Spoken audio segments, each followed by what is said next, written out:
한쪽에선 전쟁이, 한쪽에서는 전쟁에 반대하는 시위가, 반대쪽에서는 회담이, 또 반대쪽에서는 차단, 그리고 소송이 벌어지고 있는 세계 곳곳의 뉴스 만나보겠습니다. 문희정 국제정치평론가 나오셨어요. 안녕하세요. 네, 안녕하십니까. 예, 이스라엘로 또 가보겠습니다. 저는 개인적인 소망이 이스라엘 뉴스 좀 안전했으면 좋겠다, 이런 소망이 있어요. 이게 네. 대체적으로 부정적인 뉴스들을 우리가 많이 전할 수밖에 없는데, 특히 그렇죠. 이 동네는 좀 마음이 너무 무거워요, 일단은. 아마 이 무거운 소식들을 계속해서 접하던 시기가 딱 네타냐후가 총리에 들어서고 나서부터일 겁니다.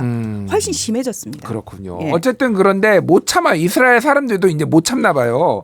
이스라엘에서 대규모 휴전 촉구 시위가 벌어지고 있습니다. 네. 하마스에 잡혀간 인질 6명이 사망했다는 소식이 지금 전해졌어요. 그렇습니다. 이스라엘 군이 라파흐 지하 터널을 이제 수색하는 과정에서 사망한, 그러니까 머리에 총을 맞고 사망한 인질 6명을 발견을 한 건데요.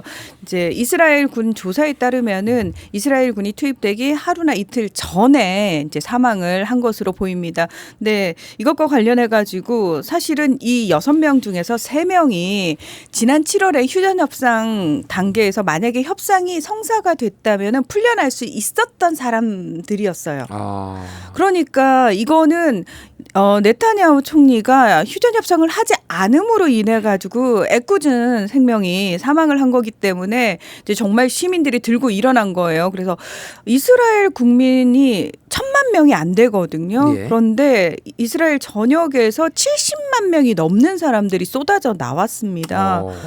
정말 인질 가족들의 마음은 하루하루 타들어가고 있는 상황이잖아요. 거의 예. 1년이 돼가고 있는 상황인데 하마스가 뭐라고까지 얘기를 했냐면은 아니요, 협상을 통해서 얼마든지 우리는 인질을 풀어줄 생각이 있었다. 그런데 이스라엘 군이 만약에 협상이 아니라 구출 작전으로 변경한다면 우리는 그 인질들을 살려두지 않겠다라는 식으로 이게 우리의 새 지침이다. 그러니까 만약에 인질이 사망한다면 그건 전적으로 협상을 하지 않는 이스라엘의 책임이다라고 이야기를 했습니다. 그렇군요. 어쨌든 뭐 이거에 대한 시각은 네타냐후 총리가 너무 강공으로만 가서 문제가 있지만은 그렇다고 사람을 저렇게 죽일 수가 있어? 하마스에 대한 비난도 양쪽에다 비난이 쏠리고 있다라는 거를 좀 말씀드리고요. 네. 근데 어쨌든 70만 명이 나왔으면은 대략 전체 이스라엘 인구의 한 60% 정도가 지금 거리로 나왔다. 이게 보통 일이 아니잖아요. 그렇죠. 그러니까 우리나라로 따지면은 한 200만 명 나온 거예요. 한꺼번에 나온 거예요. 네. 자, 그러면은 이제 시위대가 원하는 거, 국민들이 원하는 거는 어떻게 하자는, 당장 휴전인가요? 아니면 네타냐후 물러나는 건가요? 어떻게 하자는 건가요? 휴전에 서명을 하고 일단은 네타냐후가 총리니까 예. 그리고 거기에 대한 책임을 지고 네타냐후까지 물러나라.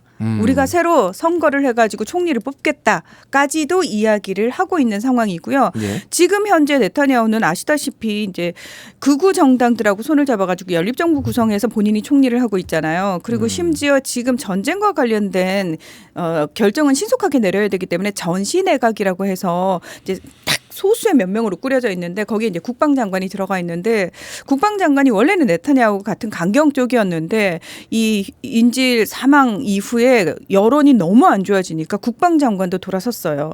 사실 이거는 우리 도덕적 수치다. 휴전은 협상을 하지 않는 건 이러면서 이제 얘기를 하고 있고 하지만 내각에 참여하고 있는 전시 내각에 참여하고 있고 그리고 네타냐후를 지지하는 극우 쪽 인사들은 여전히 무슨 얘기냐 하마스 괴멸 할 때까지는 인질이 얼마가 죽든 간에 우리 상관없다라는 식으로 이야기를 하고 있다는 겁니다. 네. 알겠습니다. 자, 이제 네타냐후로서는 최악의 상황이기는 한데 어쨌든 바이든 대통령도 지금 휴전안을 받아들이지 않는 네타냐후를 압박하고 있고 영국도 무기 수출 허가를 중단하고 있고 국제사회도 이런 상황이에요. 네. 근데 이제 궁금한 거는 지난번에 한번 설명해 주셨는데 네타냐후가 지금 부정부패 이런 걸로 지금 기소 위기고 총리직에 내려오면은 바로 구속 수감될 가능성도 있고 재판받아야 되면은 그래서 끝까지 지키려고 지금 하는 거잖아요. 그렇죠. 본인 자리 지키려고. 그리고 조금만 버티면 트럼프가 돌아온다고 믿는 거예요. 그러니까 그러면은 이게 시위대가 아무리 많이 나오든 눈 하나 꿈쩍 안 할 거 아니냐 이런 얘기도 있던데 어떻게 봐요? 맞습니다. 실제로 이렇게 분노한 민중들이 거리로 쏟아져 나왔는데도 네타냐후가 딱 본인이 공개적으로 뭐라고 얘기를 했냐면 지도를 가지고 본인이 설명을 하면서 그 가자 지구하고 이집트하고 딱 접하고 있는 필라델피 회랑이라는 곳이 있어요. 예. 여기가 한 14km 정도 되는데 이제 여기를 원래는 2005년에 이스라엘 군이 거기를 점령을 하고 있다가 빠져나왔거든요. 그래서 이번에 그 5월 달에 사실 다시 이스라엘 군이 들어갔는데 이 부분과 관련해 가지고 우리 이스라엘 군이 계속해서 주둔을 하겠다 휴전을 하더라도 이걸 이제 고집을 하고 있는 거예요. 예. 그러니까 이거는 인질에 대해서는 나만큼 신경을 쓰는 사람이 없다. 누구도 나한테 설교하지 마. 나는 끝까지 싸울 거야라고 이야기를 하고 있는 겁니다. 근데 중요한 건 이스라엘 내부 언론 매체들 보도를 봐도 뭐라고까지 얘기를 하고 있냐면 이건 네타냐후가 휴전할 의향이 전혀 없다는 게 어디서 보이냐면은 사실 원래 7월에 미국 측이 3단계 휴전안을 제시를 했고 예. 이것과 관련해서 굉장히 긍정적인 얘기들이 나오고 있다는 얘기 굉장히 많이 들으셨을 겁니다. 근데 될 듯 왜 안 될까? 사실은 이 과정에서 네타냐후 총리가 계속 새로운 조건들을 추가를 한다는 거예요. 그러니까 이스라엘 현지 매체들조차도 이거는 네타냐후가 일부러 협상을 어렵게 하기 위해서 계속 새로운 조건을 추가하고 있기 때문에 협상에 대한 의지가 전혀 없다라고 이야기를 하고 있는 거고 하마스 측도 이미 네타냐후한테는 더 이상 휴전 협상의 핵심 의제가 인질이 아니다. 라고 판단을 한 겁니다. 예. 그러니까 국민들 입장에서는 더 이상 인질이 협상의 핵심 의제가 아니라는 거에 대해서 분노를 한다는 거죠. 근데 이게 참 안타까운 게 뭐냐면은 이스라엘 내부도 굉장히 지금 정치적으로 분열이 됐다는 거예요. 그러니까 이렇게 쏟아져 나오는 사람도 있지만 네타냐후 잘한다. 하는 사람들도 있다는 거죠. 그러니까 근데 앞으로 이게 전쟁이 얼마가 지속이 되더라도 또는 끝나더라도 이 분열 상황은 더 극심해지면 극심해졌지 결코 이게 봉합되지 않을 거라는 게 사실은 더 큰 문제라는 거죠. 아, 이런 국론 분열 이런 게 남의 얘기 같지가 않네요. 뭐 그렇습니다. 우리나라도 뭐 정치적 맥락의 상황은 다르지만 또 여야가 극렬하게 싸우고 있고 지지자들도 대립하고 있는데 이런 것들을 좀 해결하는 정치 지도자가 필요하지 않나 그런 생각이 듭니다. 자, 러시아 얘기 좀 해보겠습니다. 푸틴 대통령이 현지 시각으로 지난 2일 몽골 울란바토르 수도인 울란바토르에 도착을 했는데 몽고에 외곽 그 국경은 굉장히 많이 접해 있으니까 뭐 인접국이긴 하지만은 사실은 이게 저쪽은 유럽이고 사실상 러시아는 본인들은 유럽이라고 생각하잖아요. 그렇죠. 그러니까 이쪽에 아시아까지 온 게 이게 좀 심상치 않아 보여요. 네, 일단 푸틴 대통령이 지난해 3월에 국제형사재판소 ICC로부터 전쟁 범죄 혐의로 체포영장이 발부가 됐어요. 그래서 본인은 물론 러시아는 거기 ICC 가입국도 아니고 난 신경 안 쓴다라고 이야기는 하고 있지만 운신의 폭이 자유롭지는 않습니다.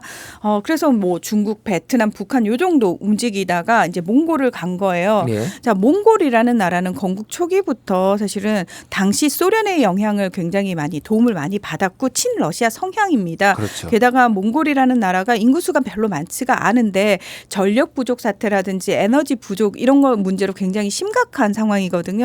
근데 결국 그 문제를 해결해 줄 수 있는 나라가 러시아라는 거예요. 그러니까 러시아에서 등을 돌리고 러시아를 제재하면 살아남을 수 있는 국가가 있겠죠. 하지만 대다수 그러니까 러시아에 그동안 경제적으로 협력을 하고 있던 국가들 중에서 뭐 운신의 폭이 그러니까 강대국이 아닌 이상 선진국이 아닌 이상 그렇게 러시아를 적으로 돌려가지고 살아남을 수 있는 국가가 별로 없거든요. 게다가 러시아가 이제 천연가스라든지 원유 수출이 유럽 쪽으로 가던 게 많이 막혔잖아요. 예. 그러면서 이제 중국, 인도가 엄청나게 그걸 수입을 하고 있고 저렴한 가격에. 몽고도 사실은 거기서 빠질 수가 없는 거죠. 현실적인 이득 때문에. 게다가 지금 그 러시아에서 몽골을 거쳐가지고 중국으로 연결되는 가스관 지금 건설할 계획을 발표를 했거든요. 몽골 입장에서는 러시아를 극진히 대접할 수밖에 없는 겁니다. 근데 예. 국제사회가 푸틴의 몽골 방문을 주목한 이유는 딴 게 아니라 처음으로 ICC 회원국인 나라에 방문을 한 거예요. 아, 자, 그렇군요. 그럼 ICC 회원국이면은 회원국의 의무가 뭐냐면은 빨리 체포해야죠. 푸틴. 그렇죠. 체포해서 네덜란드 헤이그 재판소를 딱 보내서 재판정에 세워야죠. 예. 우크라이나하고 유럽 연합이 그걸 요구했단 말이죠. 근데 몽골이 공식적인 언급 안 했다는 거 아닙니까? 근데 오히려 뭐 레드카펫 쫙 깔고 국빈 환영 막 이렇게 했다는 거죠. 이거는 사실 너무나 예정된 수순이었고요. 푸틴은 뭐 전혀 신경 쓰지 않는다라고 얘기를 했고 사실은 미국 블룸버그 통신이 그런 보도를 했어요. 이제 예. 고위 소식통을 인용해 가지고 미리 가기 전에 체포하지 않는다는 확약을 받았다. 예. 근데 웬만한 나라들은 푸틴을 감히 체포할 생각을 못하지 그러니까요. 않을까. 아무리 ICC에서 네. 푸틴을 이제 전범으로 그렇게 체포하라고 했다라고 해도 뭐 예를 들면 뭐 가능할지는 모르겠으나 네. 우리나라에 만약에 온다라고 하는데 우리가 푸틴 체포해서 네덜란드로 보낼 수 있을까? 러시아하고 전쟁하자는 겁니까? 그러니까요. 예. 이게 뭐 그러니까 어떻게 보면은 이제 가장 가까운 우방국 중에 하나부터 이렇게 노크를 하는 푸틴은 이런 식으로 하면서 조금 다른 나라로까지 그렇죠. 조금 하려고 하는 거 아닌가 그런 생각이 들더라고요. 그렇죠. 서방 국가의 제재 따위, 니들의 이야기 따위는 나를 전혀 영향을 주지 못하고 나를 올가매지 못해라는 걸 보여주기식이고 게다가 지금 우크라이나가 러시아 본토를 점령을 하고 있다고 대대적으로 선전을 하고 있는 과정에서 푸틴이 계속 움직이고 있는 거잖아요. 이건 무슨 의미냐면 전혀 신경을 안 쓴다는 거예요. 해볼 테면 해봐. 그 사이에 지금 우크라이나는 전역이 두들겨 맞고 있을 뿐만 아니라 동부 전선에서는 러시아 점령지가 훨씬 더 넓어지고 있는 악순환이 지금 벌어지고 있는 상황인 거죠. 그럼에도 불구하고 젤렌스키 대통령은 우리가 계속 점령지를 넓혀가고 있다라고 얘기를 하는데 그거에 대해서 러시아가 의도적으로 좀 내버려 두는 부분도 있고요. 일단 뭐 ICC 가입국인데 이거 체포 안 했으니까 뭔가 제재를 가해야 되는 거 아니냐, 기소해야 되는 거 아니냐 이런 얘기 나오고 있습니다만 현실적으로 국제기구가 뭔가를 강제할 방법이 있는 건 거의 없잖아요. 그렇죠. 그리고 뭐 ICC가 제재하는 것보다 러시아로부터 얻는 게 훨씬 많으면 크죠. 훨씬 크다면은 뭐 그렇죠. 당연히 국익에 따라서 또 움직이는 것도 어느 정도는 이해가 간다 이런 네. 생각이 듭니다. 알겠습니다. 자 시간이 많지는 않은데 브라질이 X 그러니까 구 트위터죠. X를 차단을 했다라는 건데 이게 뭐 어떻게 된 건가요? 이게 지난 대통령이죠. 자이르 보소나루라고 하는 극우 브라질 대통령과 관련이 있는데요. 그 사람이 대통령이던 시절에 사실 디지털 민병대라고 해가지고 그 극우 지지자들이 X를 통해 가지고 엄청나게 가짜 뉴스들을 많이 올렸었어요. 예. 근데 그게 어디까지 이어졌냐면 2022년 10월에 있었던 대선까지 이어지거든요. 그러니까 대법원에서 사실 그것과 관련된 수사를 하면서 지난 4월에 X를 향해서 그런 가짜 계정들, 가짜 뉴스를 퍼뜨리는 특정 계정들 정지시켜라라고 얘기를 했는데 일론 머스크는 표현의 자유, 지상주의자잖아요.